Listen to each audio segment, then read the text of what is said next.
Welcome back. This is Dr. Dinah with Foundations in Torah and our ongoing series on Hezekiah. I believe we've reached the 10th program in the life of Hezekiah.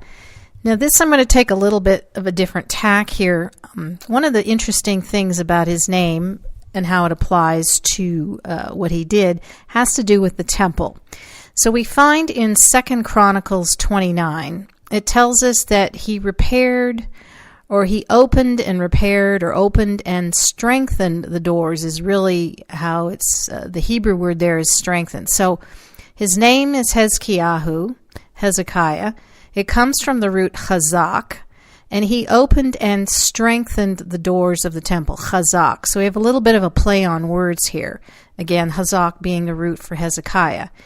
Now the key here that Ahaz, his father, whose name also means a strong one, we find that he's the one who sealed the door. He's the one who abandoned the temple, closed the door. Now, this is not the eastern gate of the wall or anything like that.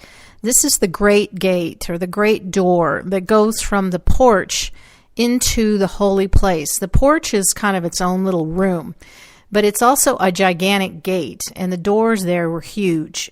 And it's through this door that this is the door that Ahaz had sealed shut. No one could go in. And so now we have Hezekiah strengthening these doors and allowing the people who needed to be there to enter into the presence of God. Of course, not everyone was allowed to go into the holy place. What's interesting is the holy place was actually an idiom for green pastures in Scripture when you read about in Psalm 23. So when it's talking about green pastures, it's pointing to the temple, and in particular, the holy place. And that was the doorway that we're speaking of, was the entrance into there. So, of course, that harkens us to what Yeshua says about himself, that he is the door through which enables us to enter into the presence of God through that door. And he repeatedly mentions in John that he is the door to the sheepfold. So although he's referring to something physical, he's also speaking of the temple. We can find in Revelation 3, verses 7 through 8, it says, "Here is the message of HaKodesh, the true one, the one who has the key of David, who if he opens something, no one else can shut it, and if he closes something, no one else could open it." So this takes us to the temple as well. So we know that Ahaz was the one who shut it. Hezekiah was the one that opened it or strengthened it. And this key of David has to do with the temple. So in temple times, there was a person called a Rosh Beit Av, which is the head of the fathers of the house. He was responsible to open the temple gates each morning and close them in the evening. And it was kind of a big to-do here. There was a lot to lock up. And the Rosh Beit Av, that group, was a kind of a subset of what we call the 24 courses, or the Mishmarot. They were a division of the families that served each day. And of the Rosh Beit, there were 6 divisions, and again, the head is the Rosh Beit Av. And the great door was into the holy place from the Ulam, the porch, and the one that Ahaz shut. This is the one that would be opened. The eastern gate is in the outer wall of the temple, not the temple building, but the temple complex. It is not the gate that Messiah will come through that is sealed. It could also refer to, there was a small gate to the southern side of the Nicanor gate that was also sealed, and that was in the temple building itself. So it was called the Southern Wicket, and it was right by the Great Gate, and that was also sealed. So more than likely one or the other, probably the Southern Wicket in the case of when we read in prophecy, etc.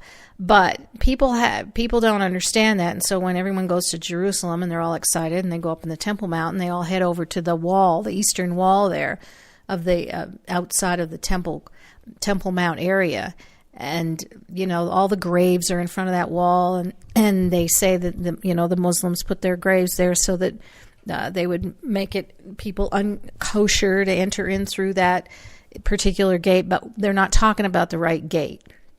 So anyways, I digress and we move on. Now, what's very interesting about the door into the holy place, let's just look at the tribe of Judah for 1 second, Yehudah. If you look closely at the letters of Judah, first we have the tetragrammaton, the name of God, the Yod He Vav He. And then if you insert the letter Dalet in between the last two letters, you get Yehudah. So Yehudah, that tribe, is very much associated with the door. The Dalet in Hebrew is a door. And so Yehudah is God with the door, if you will. And so Yehudah is the tribe of Judah, and contains the name of God, and it contains the letter for the door. So by adding the door, it's that I believe Judah is functioning as the door into the presence of God. And of course, for us to understand so much of the scriptures, we have to return to Judah in order Yehudah to be able. They explain to us what much means, because we've lost so much in our Western culture. And so we have a picture of at the time of certainly the tabernacle and the whole community. It was Yehudah that was directly in front of the door of the Mishkan, or the tabernacle, and we can read that in Numbers 2:3. So that is kind of interesting. Now, doors were big deals in ancient cultures, and thresholds were of utmost importance. So doors ended up, it's problematic for us because we have these little doors we go through, that are, barely 4 or 5 inches thick. It's a very different concept when you're looking at a temple and the gods and goddesses of mythologies and their temples, etc. So doors were attached to the sort of exalted personage, whoever that was. For instance, the ancient Roman god Forculus was the household god of doors. And he was the one who actually protected the integrity of the doors. He was responsible to protect the passageway from the realm of the outside to the realm of the inside. These were important concepts in ancient cultures, these passageways. So the idea of going from, if you will, death unto life, and going through a passageway to reach that particular point. So again, the integrity of the doors was basically the place of the shrine for the god, and a very different concept and understanding that what we have. And we don't even think about going through doors, but of course there's a reason why the mezuzah is in the doorway, in the doorpost. We'll talk about that later. So the doorway, the passageway, was the standing place for the gods, and also if it wasn't the god in particular, it'd be the king, who was the representative of that god. The door was then the shrine, if you will, of the one who was being worshipped. So prominence was given to the door for the deity, or the representative, could be the king, of the one who had crossed the threshold. Again, the threshold is a very important place. As they crossed the threshold, it indicated new life. It was a place of shelter and protection, and basically you were seeking asylum under the divine protection of that deity. And so because of that, they would put inscriptions in the lintels and in their doorways to testify to the sacredness of that passageway, going from one realm to the other. That's how they saw it. So now when we come to the temple, what do we see? We have these two great brass pillars in the porch. One of them is called Boaz, the other Yachin. Boaz was on the north, which means in strength, and Yachin was on the south, which meant a base that provides support. So that was the pillar basically standing firm. And these pillars supported the lintel of the ulam, or the porch. And so the inscription in the doorway, in Hebrew, that word is mezuzah. Okay? And so when we are putting the Shema in the mezuzah, or the name of God, or the Shaddai, or quotes from the scriptures, that passageway belongs to our God, if you will. So let me just read from Revelation 3:12. It says, I will make him who wins the victory, a pillar in the temple of my God, and he will never leave it. Now this is pointing to the pillars of Yachin and Boaz, that those who overcome by the blood of the Lamb will be a pillar in the temple and will never leave. Now again, Israel was commanded to dedicate their doorways to the living God versus all the other pagan gods. And you can certainly, at Passover, Exodus 12:7, you're to take the blood and put it on the 2 doorposts. That word for doorposts then is mezuzot, and on the lintels of the house. And these were to testify to God as you did this. So that, again, taken from the Shema, Deuteronomy 6:4-9, also Deuteronomy Devarim 11:13-21. So the Shema was the inscription on the doorposts of your gates. So it was that the name of God was inscribed in that doorway, in that doorpost, because that was dedicated to Him. That was His arena. He was the exalted person in the doorway, in the passageway. He was the guardian of the dwelling of the house of Israel, and in particular here, the guardian of the temple, which is the house. And so if we looked at the tabernacle, the Mishkan, it was at the doorway that the pillar of cloud descended when meeting Moshe, when Moshe met God. So that pillar of cloud kind of reminds us of the 2 pillars that are standing at the entryway, at the porch, Boaz and Yachin. And so again, we have this pillar of cloud. That's because it's the passageway. And this is the place in which the Shekinah, the indwelling presence of God, would enter in, because in effect, He owns the doorway, if you will. So as you pass through the doorway, crossing over the threshold, you are subjecting yourself to the covenant obligations of that deity. In this case, our Heavenly Father. We are subjecting ourselves to the covenant obligations of the Torah and of citizenship in that kingdom. Now, looking at the temple, you'll find that there were 12 steps before that particular door. So as you ascended from the court of the women up the 12, you went up the 15 steps there into the Nicanor gate, into the court of Israel, and then just before the porch, as you come up, there's 12 steps there. So this represented a change of status, that you were moving from a lower level of sanctity to a higher level of sanctity. And really every doorway passage was that change of sanctity. So you think about them leaving Egypt and crossing the sea, going down into the sea and coming up on the other side. Same picture, that the sea was actually like a giant doorway, a passageway. And all of this in order for them to return back to Israel, specifically Jerusalem, to rebuild the temple. The context always remains the community. We, unfortunately, in America, see everything in terms of our individual lives, but really this all functions in the context of the community. That's very important. Now, you'll remember when Joshua crossed over the Jordan River, it was the same kind of picture, crossing from one level of sanctity to another as if he was going through a passageway. And he made a covenant with the people.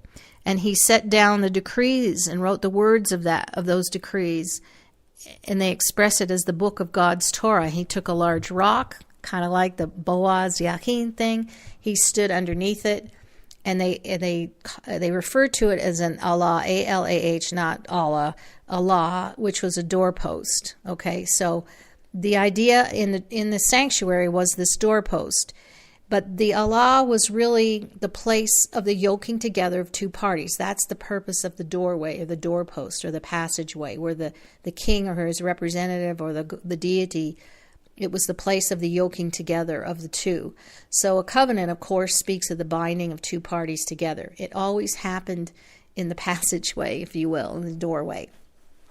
And it actually mentions in that story of Joshua that the stone itself was a witness because it had heard all the words that God spoke. So you kind of think about Yachin and Boaz being the witness to the covenant. So again, the Ulam was that area before you went into the holy place. It was the entryway into the porch, and it's kind of like a big gate. There was a splendid veil there. Now, within the porch, it was a large enough area where there was a golden candelabra with golden crowns. There were 2 tables in there as well, one of marble, where they would deposit the new showbread, or the bread of the faces. The other gold table where they lay the old bread was also there when they removed it from the holy place. So they would put the new bread there, waiting to be taken into the holy place where the golden table was, where they could take out the old bread and put in the new.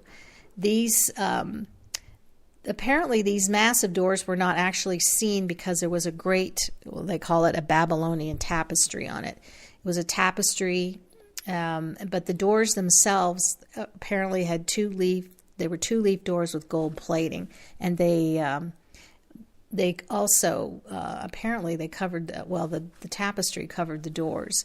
Above it hung the symbol of Israel, which is interesting, and the symbol that now this would be in the second temple. The symbol that was there was a grapevine, because the grapevine was the symbol of what we call Knesset Israel, or the community, the gathering or assembly of Israel. So this great gate, the Sha'ar HaGadol, was the main entrance into the sanctuary. Again, it was a large door between the Ulam and the Chechal. That would be between the porch and the holy place. This entryway into the Chechal was called Great, because it was said the holiness of this gate was greater than any of the other gates in the temple. Now, there was, again, a small door on either side, one to the north and one to the south, and we mentioned earlier that it's probably the southern one. It was the one that was sealed. No one ever entered through that southern door. And apparently, it remained locked because of the verse that we have in Ezekiel about it. Now, you can find in Ezekiel 44, and there's a commentary from Tamid 3:7 of the Mishnah. It says, "This gate shall be shut. It was double in size of the other large doors on the Temple Mount. One large curtain covered the opening rather than a door." This is from Ezekiel 44. "The one facing east was shut," that's our southern wicket. "The Shekinah enters through it. Only the prince is to sit there to eat his meal before God.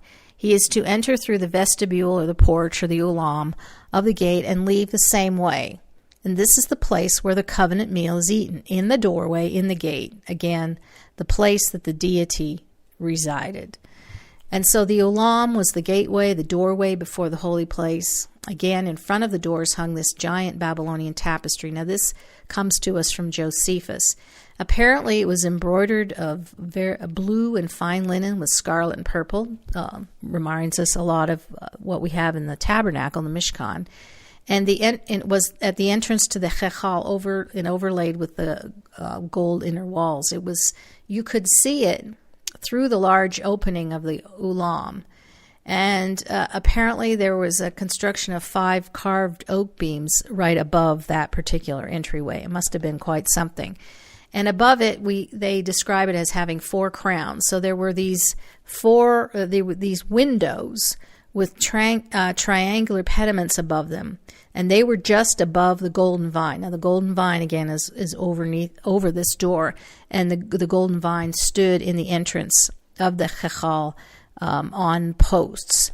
Now, it says, this is from Josephus. He paints a really glorious picture of the ulam, the porch.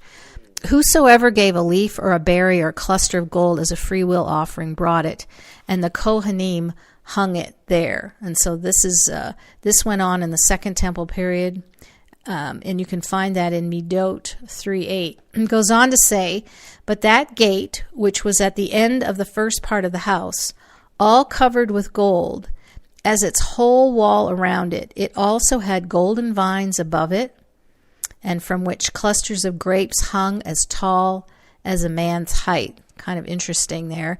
And then also from Josephus, "The large face of the ulam, or the porch, was covered with gold, and through it the first edifice was visible to a spectator without, in all its grandeur, and the surroundings of the inner gate, all gleaming with gold, fell beneath his eye." So this curtain was decorated, they said, as the heavens. That was the picture. And again, this was the gate shut by King Ahaz between the Ulam and the porch and the holy place. And what's interesting, let me just read this last thing from Josephus. This is Wars of the Jews. I think it's 5:4. This curtain was decorated as the heavens. It represented the universality or the universal visibility of heaven, and that heaven cannot be excluded from any place. Now, it is more than likely this is the veil that was, now we have it translated rent, tore, but really the word is split, bakah. This was the veil that was split when Yeshua was resurrected from the dead. It was not the two veils between the holy place and the Holy of Holies. The concept of bakah or split is a concept that goes with the redemption. And the redemption begins, the final redemption begins with the resurrection. And again, we go back to Hezekiah. This is the pattern of the resurrection in Hezekiah's life. Remember, he was given the additional 15 years. But the idea of the resurrection meant face to face.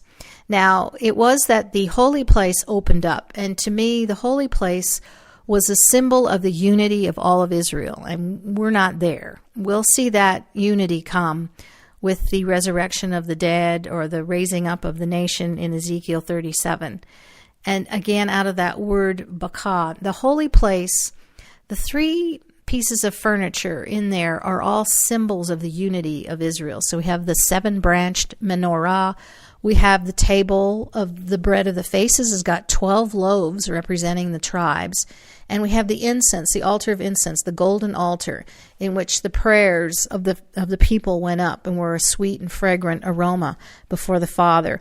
I believe that the holy place is the perfect representation of the unity of Israel, and that by Yeshua's resurrection, it enable us to experience that, or to be able to enter into the holy place, but not yet the Holy of Holies. I believe when we are finally, now Yeshua is present in the presence of the Father in a resurrected body, living outside the dimension of time, what we sometimes call the 8th day.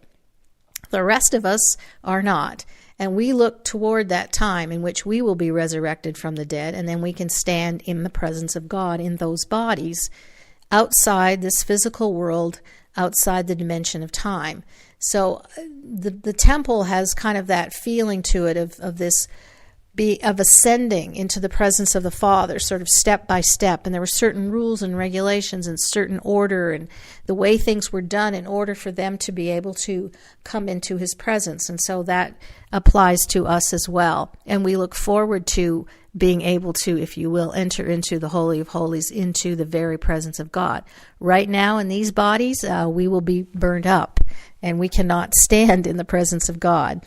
Again, that word bakah is the word for split. It's the same word used when the sea was split and Israel passed through. It's the same word used when Abraham split the wood to put on top of Isaac for the burnt offering. It's the same word used in the story of Noah when the fountains of the deep, if you will, split open. And also the same word used when the Mount of Olives split. And we see that in Zechariah. So all this idea of split and bakah goes to something about the redemption. And that's really the key in all this. And so the door or the gate, the veil, however you want to describe it, the curtain, that one was split because the redemption came when Yeshua was resurrected from the dead at that moment. And so this curtain being a picture of the heavens, I've read where the term uses to rend the heavens was the name of this particular curtain. One of the things it allowed when it was opened was for the children of Israel to be able to see into the holy place and see these things of God that they had not seen. And again, I believe it's the place that brings unity. Again, it's also called the green pastures, the sheepfold. And so Yeshua has allowed us to enter into the sheepfold, that is, enter into the holy place. So that kind of concludes this particular session, and we will pick it up next week. Again, I'd like to encourage you to go to my website. That's foundationsintorah.com. You can sign up and be a member. You get a weekly newsletter in which I'm going through the Torah portions this year and trying to show you pictures of the temple. So if you want to learn more about the temple, you can receive that in the newsletter. We'll hear from you next time. Shalom.